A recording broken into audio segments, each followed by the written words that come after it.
अनन्या के लिए मुंबई शहर नया था।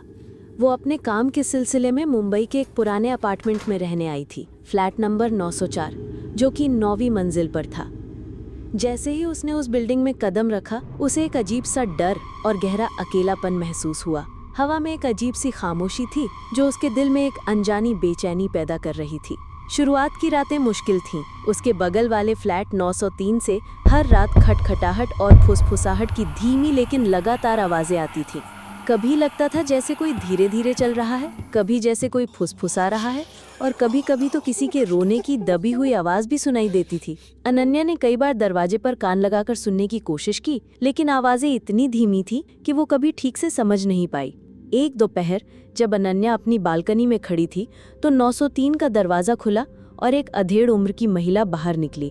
उन्होंने अनन्या को देखा और एक फीकी मुस्कान के साथ कहा, नमस्ते, मैं मल्होत्रा, फ्लैट 903 से। अनन्या ने राहत की सांस ली। नमस्ते, मैं अनन्या, उसने जवाब दिया।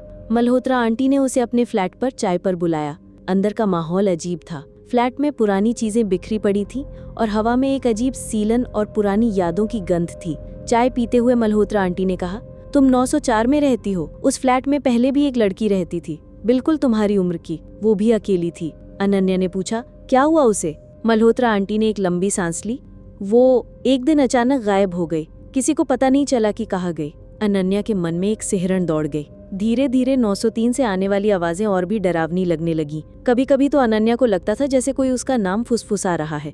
एक दिन उसने बिल्डिंग के चौकीदार से मल्होत्रा आंटी के बारे में पूछा। चौकीदार ने हैरानी से उसे देखा और कहा, मल्होत्रा आंटी? वो तो कई साल पहले उसी फ्लैट 903 में आग लगने से मर गई। वो फ्लैट तो तब से बंद पड़ा है मैडम।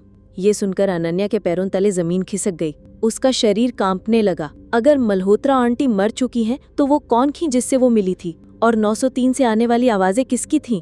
वो तुरंत अपने फ्लैट से बाहर निकली और 903 के दरवाजे की ओर भागी। उसका दिल जोरों से धड़क रहा था। जैसे ही वो दरवाजे के पास पहुंची, दरवाजा अपने आप धीरे से खुल गया। अंदर से एक ठंडी हवा का झोंका आया और एक धीमी जानी पहचानी आवाज ने उसे अंदर बुलाया। अनन्या, अंदर आ जाओ। अनन्या जैसे किसी जादू के असर में आ गई थी। उसका शरीर उसका कहना नहीं मान रहा था। वो धीरे धीरे उस अंधेरे रहस्यमयी फ्लैट के अंदर चली गई। जैसे ही वो अंदर पहुंची, फ्लैट का दरवाजा एक तेज आवाज के साथ बंद हो गया। अनन्या ने पलट कर देखा तो दरवाजा बंद था और दीवार पर टंगी एक पुरानी घड़ी की सुइयां उल्टी दिशा में तेजी से घूमने लगी थी, मानो समय पीछे जा रहा हो, उस अकेलेपन की ओर जहां से कोई कभी वापस नहीं लौटा। उस रात के बाद अनन्या को फिर कभी किसी ने नहीं देखा। 904 में फिर से एक नया अकेलापन छा गया था और 903 से आने वाली फुसफुसाहटें अब शायद किसी और को बुला रही थीं।